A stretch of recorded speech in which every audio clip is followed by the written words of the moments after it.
Assalamualaikum warahmatullahi wabarakatuh. Perkenalkan, saya Tiara, salah satu dosen tetap di Program Studi Pendidikan Ekonomi FKIP Universitas Jember. Saat ini saya sedang melakukan proses sertifikasi dosen gelombang 1 tahun 2025 yang diselenggarakan oleh Kemendikti Saintek. Video ini saya buat sebagai pernyataan diri dosen dalam unjuk kerja Tridharma Perguruan Tinggi atau PDD UKT-PT pada bidang pengajaran. Adapun pada video ini saya akan memaparkan materi tentang analisis kualitas mutir dan validasi asesmen kognitif dengan aplikasi Ambuso pada mata kuliah evaluasi hasil belajar bidang studi dengan kode KPK 1425.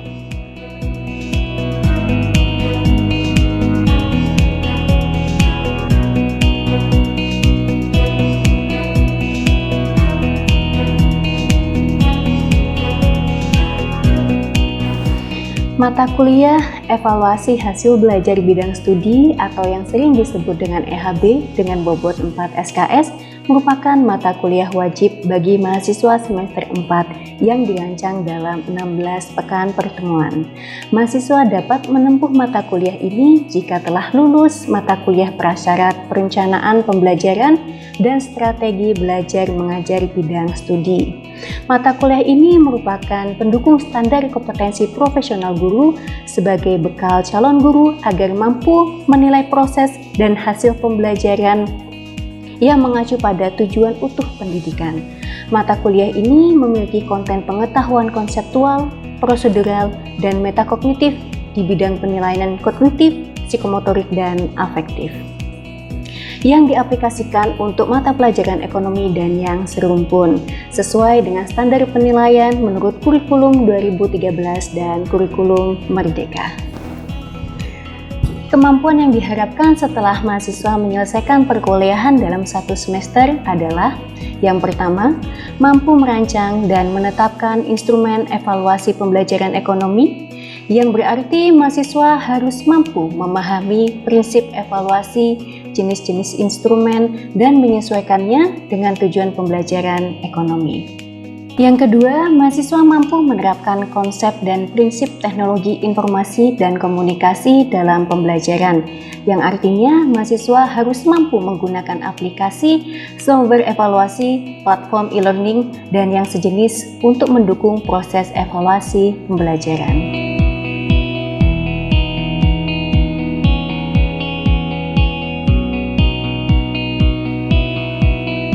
Adapun materi pembelajaran yang diterima oleh mahasiswa meliputi teori pengukuran, asesmen, dan evaluasi program pembelajaran.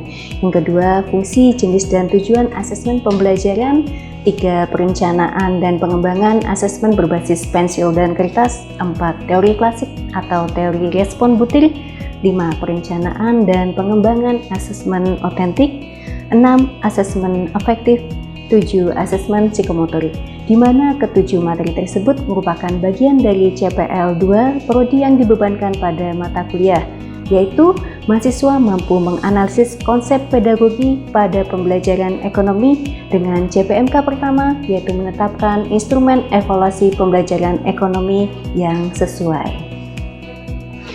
Lalu, pada materi ke-8, kualitas dan validasi asesmen kognitif dan aplikasi Ambuso, serta yang ke-9, sistem pelaporan dan tindak lanjut asesmen yang merupakan bagian dari CPL 7 program studi yang dibebankan pada mata kuliah, yaitu mahasiswa mampu mengintegrasikan teknologi informasi dan komunikasi dalam mendukung aktivitas bisnis dan pembelajaran.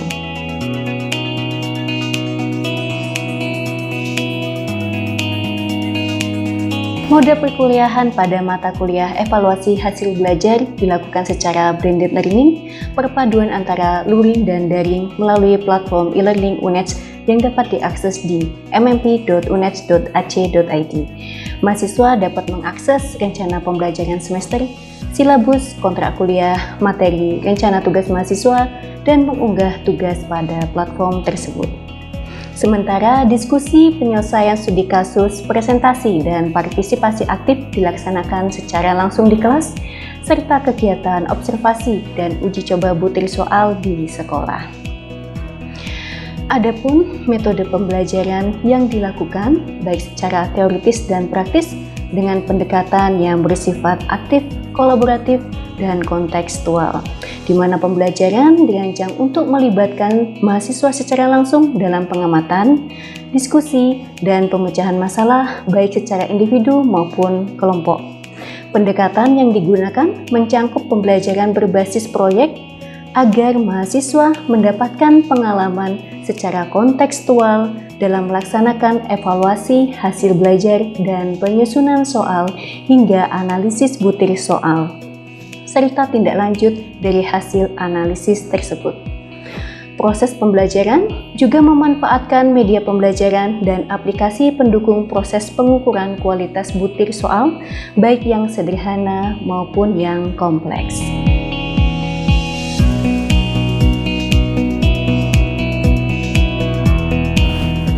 Setting pembelajaran yang ditampilkan dalam video ini berupa kegiatan tatap muka, kelas kecil atau micro teaching dengan metode pembelajaran yang digunakan meliputi ceramah interaktif untuk penguatan konsep, tanya jawab untuk mendorong pemahaman aktif, yang ketiga diskusi dan presentasi berkelompok untuk menumbuhkan keterampilan kolaborasi serta mengembangkan kemampuan mahasiswa dalam mengevaluasi kualitas butir soal. Penilaian dalam mata kuliah evaluasi hasil belajar bidang studi terdiri dari dua komponen besar, yakni 50% proyek menganalisis butir soal yang digunakan oleh guru, serta 50% proyek menganalisis asesmen non-tes yang digunakan oleh guru. Penilaian dilakukan dengan cara efektif dan objektif sesuai dengan indikator yang mencangkup partisipasi aktif mahasiswa sebagai individu maupun dalam kelompok. Yang kedua, laporan aktivitas di luar kelas. Ketiga, kemampuan mengintegrasikan teori dan praktik. Yang keempat, kualitas laporan akhir serta ketepatan waktu pengumpulan laporan akhir. Pemanfaatan rubrik yang jelas dan terukur pada proses penilaian dilakukan dan hasil evaluasi saya sampaikan kembali kepada mahasiswa sebagai umpan balik untuk meningkatkan kualitas pembelajaran. Sebagai bagian dari usaha dan untuk menciptakan lingkungan belajar yang aktif dan berpusat pada mahasiswa dan menyiapkan lulusan yang sesuai dengan profil lulusan program studi pendidikan ekonomi. Berikutnya, mari kita simak cuplikan video pembelajaran pada mata kuliah evaluasi hasil belajar bidang studi. Selamat menyaksikan. Baik, bismillahirrahmanirrahim. Assalamualaikum warahmatullahi wabarakatuh. Waalaikumsalam warahmatullahi wabarakatuh. Sebelum kita memulai kelas, saya mohon Mas Dio sebagai ketua kelas untuk memimpin doa. Baik, sebelum kita memulai kegiatan pada pagi hari ini, alangkah baiknya kita berdoa menurut keyakinan agama masing-masing. Berdoa. Baik, terima kasih banyak. Alhamdulillah, assalatu wassalamu ala rasulillah wa ala alihi wa sahbihi wa man walah. Kita bertemu kembali pada perkuliahan evaluasi hasil belajar di pekan ke-8 ini. Baik, ada yang masih ingatkah terkait dengan apa yang sudah kita bahas di pekan lalu? Terkait dengan asesmen, Ibu. Oke, iya, kita membahas terkait dengan asesmen. Nah, ada berapa jenis sih asesmen itu? Ada dua, Bu. Oke. Asesmen kognitif dan juga non-kognitif. Nah, kemarin ada berapa jenis soal untuk asesmen kognitifnya? Ada yang bisa? Oke, silakan. Menjawab, Ibu. Untuk bentuk soal asesmen kognitif itu ada dua, yaitu soal objektif dan soal subjektif. Untuk soal objektif sendiri seperti soal pilihan ganda dan soal benar salah, sedangkan untuk bentuk soal subjektif contohnya itu soal esai. Oke, baik. Ya, benar sekali. Tepuk tangan dulu. Nah, nanti kita akan praktik gimana sih cara menganalisis butir soal menggunakan aplikasi ini. Baik, sebelumnya kita akan membahas terlebih dahulu tujuan pembelajaran pada pagi hari ini. Jadi setelah perkuliahan berlangsung gitu, diharapkan nanti kalian bisa memahami konsep kualitas butir soal dan bagaimana cara menganalisis kualitas soal tersebut. Jadi nanti ada 5 indikator yang akan kita gunakan untuk mengukur kualitas soal. Begitu. Dan yang kedua adalah mahasiswa bisa menganalisis butir soal menggunakan aplikasi Ambuso. Nah, mengapa kualitas butir soal harus diketahui gitu ya. Jadi kalau tes yang digunakan gitu oleh guru kurang baik gitu ya, maka hasil yang diperoleh pun tentu akan kurang baik gitu. Sehingga dalam penilaian hasil belajar, tes yang digunakan dapat menggambarkan sampel perilaku dan menghasilkan nilai objektif serta akurat. Jadi oleh karenanya tes yang digunakan guru harus memiliki kualitas yang baik. Tuh, ada yang pernah mendengar nggak gitu terkait dengan kualitas butir soal itu bisa dilihat dari apa? Ada yang pernah dengar belum? Pernah, Ibu. Oke, ada yang pernah dengar. Seperti apa itu, Mbak? Untuk indikator soal dikatakan baik itu yang saya tahu ada 5, Ibu. Seperti yang pertama uji validitas, yang kedua reliabilitas, yang ketiga daya beda, yang keempat efektivitas pengecoh, dan yang kelima tingkat kesukaran. Oke, bagus sekali. Tepuk tangan. Ya, jadi validitas butir soal adalah sejauh mana suatu soal gitu ya benar-benar mengukur apa yang seharusnya diukur sesuai dengan tujuan pembelajaran atau kompetensi yang diharapkan. Jadi untuk melihat validitas pun gitu kita memiliki beberapa cara. Nah, yang di situ kita bisa lihat dari jenis-jenisnya ya. Ada validitas isi atau content validity, ada validitas konstruk atau konstruk validity, dan validitas empiris atau statistik.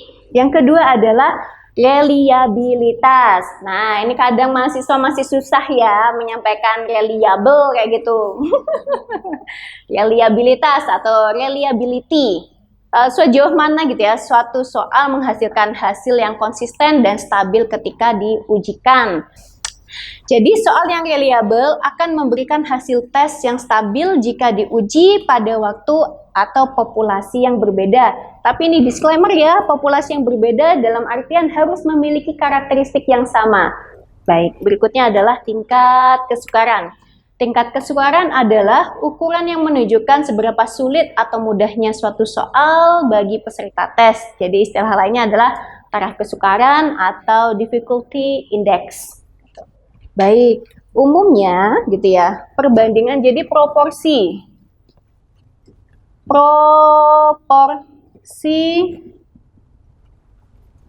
tingkat kesulitan soal antara yang mudah, sedang, dan sulit biasanya adalah 30/40/30. Nah, seperti ini.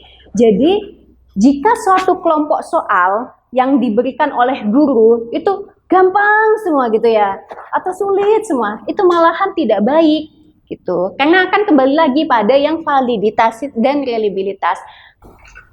Oke, berikutnya adalah daya pembeda atau discrimination index, merupakan salah satu karakteristik butir dalam soal analisis butir soal gitu ya, yang digunakan untuk menilai seberapa baik suatu soal membedakan antara peserta tes yang memiliki kemampuan tinggi dan memiliki kemampuan rendah. Baik, nah yang kelima ini analisis pengecoh atau distractor gitu ya, distractor. Ini hanya bisa kita gunakan pada bentuk soal Pilihan ganda. Pilihan ganda gitu ya. Ada pertanyaan?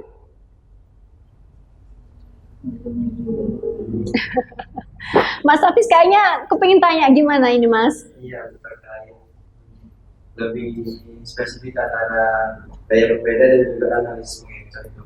Karena kan saya tangkap terkait daya pembeda itu kan kalau misalkan mana peserta yang tidak menguasai materi dan juga menguasai materi.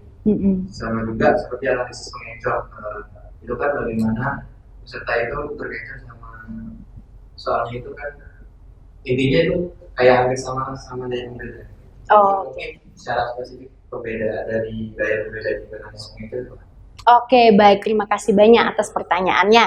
Ya, agak mirip-mirip gitu ya. Baik. Nah, kalau daya pembeda itu kita melihat soal secara utuh gitu ya. Melihat soal secara utuh, tidak melihat tipe soalnya. Gitu. Kalau untuk yang pengecoh, nanti yang kita pertimbangkan adalah pilihan-pilihan jawabannya.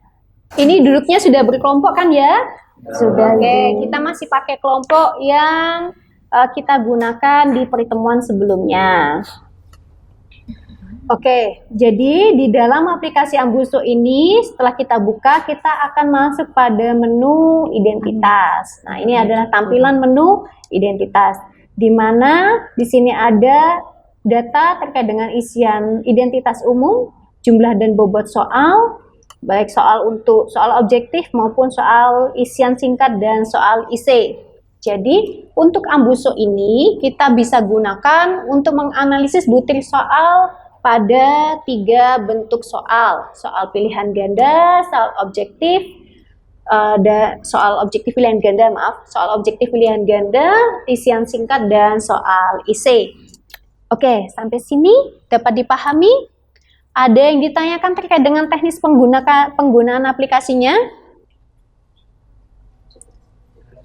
Oke, jelas sambil ini ya, mungkin agak bingung juga ini, saya yakin kalian masih agak bingung karena belum sambil praktik gitu ya. Jadi kalau kita menggunakan aplikasi memang lebih enak sambil praktik.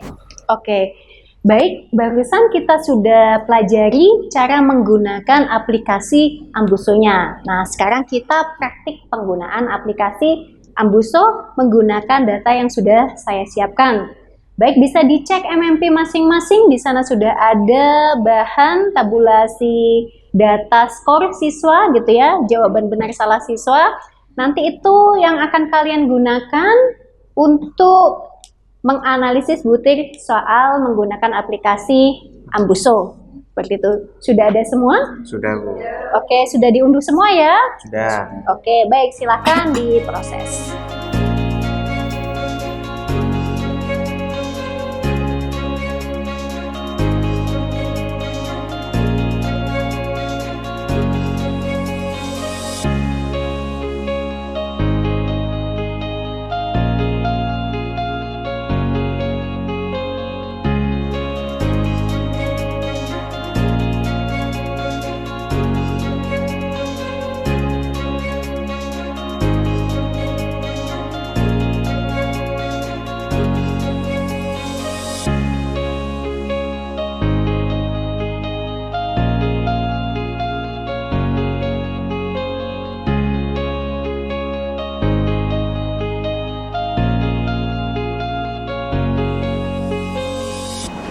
Oke, time's up. Kita akhirnya presentasi ya. Sudah kalian praktikkan bagaimana menggunakan aplikasi Ambuso gitu ya, dengan data yang sudah saya siapkan. Sekarang silakan kelompok 2 untuk mempresentasikan hasilnya. Assalamualaikum warahmatullahi wabarakatuh. Selamat pagi dan salam sejahtera bagi kita semua. Yang terhormat Ibu Tiara SPD MPD selaku dosen mata kuliah evaluasi hasil pembelajaran dan teman-teman sekalian yang berbahagia pada pagi hari ini. Sebelumnya, perkenalkan nama saya Cipta Anglestari dan rekan saya Marifatu Silviana. Kami akan mempresentasikan hasil pekerjaan kami atau hasil diskusi kami mengenai hasil analisis menggunakan aplikasi Ambuso. Yang pertama dari Satuan Pendidikan SMA Sumber Ilmu Yogyakarta ini merupakan data yang diberikan oleh Ibu Tiara di MMP yang merupakan mata pelajaran ekonomi kelas 11 IPS dan merupakan tes sumatif. Selanjutnya Kak, bisa di scroll. Nah, skala penilaiannya ini adalah 100 dan KKM-nya sebesar 60. Nah, jumlah dan bobot soal. Jumlah soal pilihan gandanya ini ada 20. Jumlahnya jadi 20. Lalu isian singkatnya ini ada 10 dan esainya ini ada 5. Jadi untuk bobotnya ini ada 50% dari pilihan ganda, lalu 20% dari isian singkat, lalu esainya ini ada 30%. Nah, ini merupakan data jawaban dari siswa. Yang angka 1 ini menunjukkan bahwa siswa itu benar memilih jawabannya. Yang merah ditandai dengan angka 0 ini merupakan angka 0 ini merupakan salah. Jadi jawaban dari siswa ini salah, ditandai dengan warna merah. Oke, jadi selanjutnya untuk hasil analisis soal. Dari hasil diskusi tadi didapatkan bahwa ada beberapa soal yang perlu direvisi pengeconnya. Ada 7 soal, yaitu soal 1, 7, 10, 14, 15, 18, dan 19. Dan ada beberapa soal yang perlu direvisi karena di sini hasilnya menunjukkan tidak baik. Ada 9 soal dan ada soal yang dikategorikan baik ada 4 soal. Untuk selanjutnya ada isian. Untuk hasil analisis butir soal isian itu cukup baik, ada 4 soal, bisa dilihat di layar. Untuk tidak baik ini ada 5 soal dan baik ada 1 soal. Untuk hasil analisis soal essay itu ada cukup baik itu ada 1 soal, baik ada 1 soal, dan tidak baik ada 3 soal. Dari hasil analisis tadi ada 3 siswa yang nilainya itu di bawah KKM atau tidak tuntas. Dari hasil analisis dapat diketahui bahwa materi yang kurang dipahami oleh siswa itu ada materi mengenai menghitung tingkat pertumbuhan ekonomi. Nah, ini kita dapat melihat dari grafiknya bahwasannya siswa yang soalnya dapat dilihat bahwasannya tidak baiknya itu ada 49%. Nah, ini lebih banyak tidak baiknya ketimbang yang baik. Yang baik ini ada 31% dan cukup baiknya ini 20%. Ini dari daya beda soal. Lalu untuk tingkat kesulitan soalnya, mudahnya itu ada 60%. Jadi soalnya itu terbilang mudah untuk dikerjakan oleh anak-anak siswa atau anak didik. Lalu yang sulit ini ada 3%, yang sedang itu 37%. Lalu untuk kualitas soalnya, yang tidak baik itu yang ditandai dengan yang warna hijau itu 60%, cukup baiknya itu 20%, lalu baiknya itu ada 20%. Pesertanya. Nah, ini. Dari hasilnya dikatakan bahwasannya tuntasnya itu sebanyak 85% dan 15%-nya itu tidak tuntas. Mungkin dari teman-teman ada yang ingin ditanyakan atau masih kurang paham mengenai presentasi dari kelompok kami, bisa ditanyakan. Baik, terima kasih atas kesempatannya. Sebelumnya, kenalkan nama saya Rini Suwatima, saya dari perwakilan dari kelompok 1. Nah, pada grafik soal daya beda soalnya yang tidak baik itu paling banyak ya, dominan itu tidak baik, berada di angka 49%. Nah, sedangkan pada kategori baiknya itu ada di angka 31%, dan untuk yang cukup baik itu berada di angka 20%. Nah, tidak lanjutnya bagaimana ketika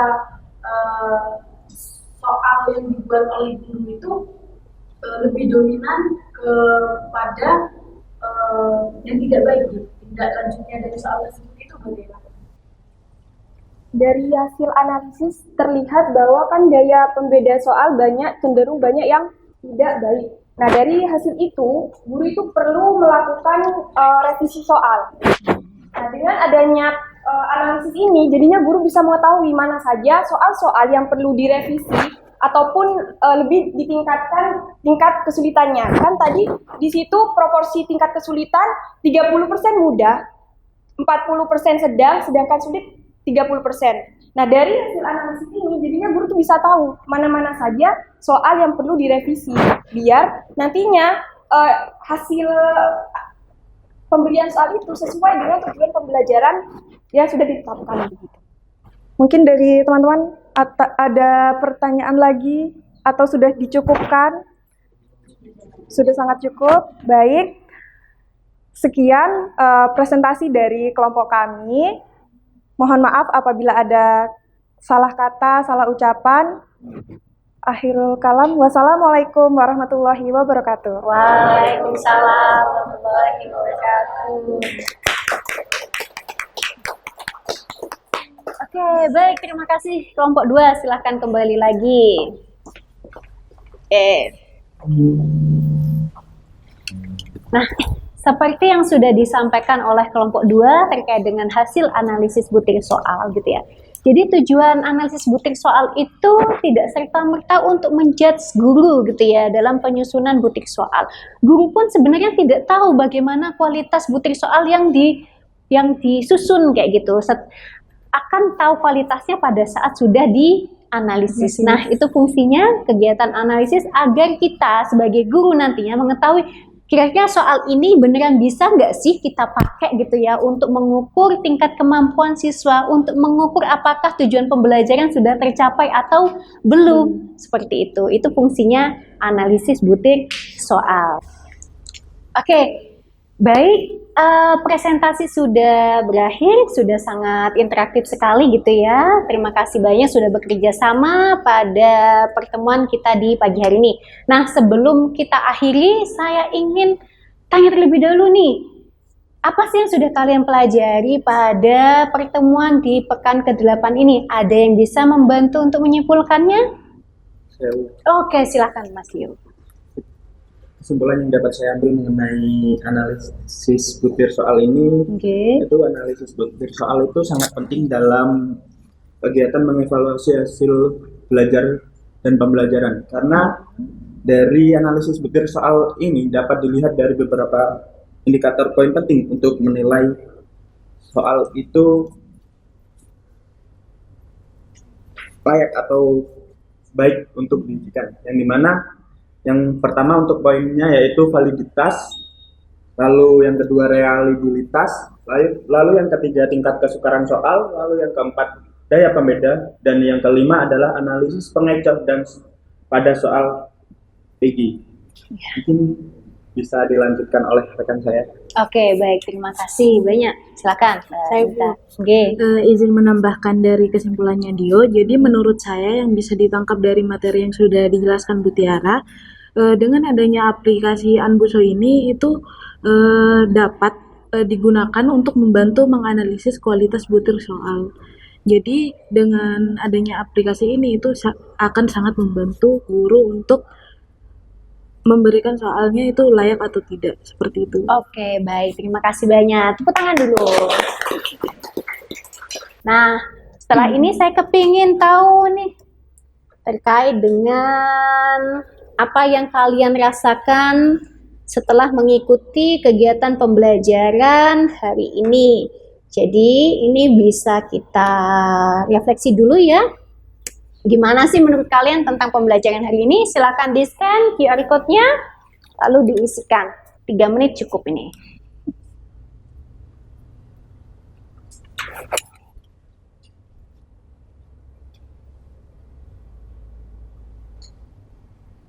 Oke, cukup. Terima kasih banyak sudah memberikan masukan gitu ya, sudah merefleksikan kegiatan pembelajaran kita pada pagi hari ini. Nah, untuk pertemuan di pekan depan gitu ya, kalau hari ini tadi pada saat kalian diskusi dan presentasi menggunakan data dari tabulasi yang sudah saya siapkan. Nah, untuk pekan depan kita akan menggunakan data yang sudah kalian peroleh dari sekolah gitu. Kalau sekarang datanya sama semua untuk satu kelas, kalau pekan depan nanti per kelompok sesuai dengan sekolah yang kalian observasi. Jadi tugas kalian sebelum kita ketemu di pekan depan adalah mentabulasi terlebih dahulu jawaban-jawaban siswa yang sudah kalian dapatkan dari guru gitu. Nanti ditabulasi, pada saat kita tatap muka lagi, kita akan melakukan analisis butir soal menggunakan data yang sudah kalian tabulasi menggunakan aplikasi Anbuso. Oke, dapat dipahami? Oke, baik, terima kasih banyak. Sekali lagi saya sampaikan sudah hadir dalam perkuliahan kita di pagi hari ini. Semoga apa yang kita pelajari dapat kita pahami dengan baik dan semoga Allah selalu memberikan limpahan rahmat pada kita dan keluarga. Barakallahu fikum. Saya akhiri. Wassalamualaikum warahmatullahi wabarakatuh. Waalaikumsalam warahmatullahi wabarakatuh. Terima kasih, Bu. Sama-sama.